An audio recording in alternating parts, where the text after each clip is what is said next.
আমি আর বাড়িতে একদিনও থাকবো না যদি তুমি ওনাকে বিয়ে না করো। চলো চলো, আমি যাচ্ছি। চলো। বাবা, এসে গেছিস? আমি তো ভাবছি হয়তো দেরি করছিস কেন? তোর বউ তো আবার লাগাবার ব্যাপারে বেশি সময় নেয় না। যাও না, বলো না। এসব কি শুনছি বাবা? কি শুনছো? আমার ঝি হওয়ার যে যোগ্য নয় তার হয়ে বাবা আমাকে গাল বন্ধ করেছেন, তা সাক্ষী আছেন। আমার ভুল হয়ে গেছে। তাহলে সবার সামনে আপনি স্বীকার করছেন আপনার ভুল হয়েছে? হ্যাঁ, আমি তো অন্ধ, চোখে দেখতে পাই না। আমি বুঝতে পারিনি তোমার গালটা কোথায় ছিল। আমার তখন উচিত ছিল তোমার গালে একটা ঠাস করে চড় মারা। আমি থামাতে পারিনি। ভুল তো আমার হয়েছে। শুনলে মা, শুনলে? তুমি কি গো, ওর সামনে তুমি ওর বউকে গাল বন্ধ করছো? নিজে চাকরি বাকরি করো না, ও টাকা দিচ্ছে বলেই তো সংসার চলছে। চাকরি করি না, ভাবছি ব্যবসা করবো। ব্যবসা?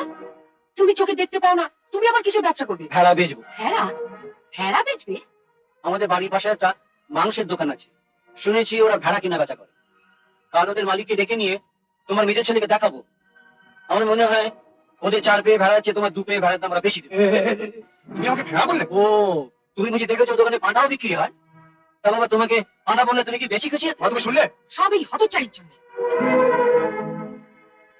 আচ্ছা যাও, আজকাল কলকাতায় ওই ভেড়ার দাম বেশি না পাঁঠার দাম বেশি? তুই থাম, তুই আবার এর মধ্যে কথা বলিস কেন? হ্যাঁ, আমার আবার দয়ার শরীর তো, কারো দুঃখ আমি দেখতে পারি না। ওই ভেড়া পাঠার দাম জিজ্ঞেস করে যেটার দাম বেশি হতো সেটা ওকে বললেই পারতেন। যার বউ ঝামেলা পাকিয়েছে তার সঙ্গে গিয়ে কথা বল।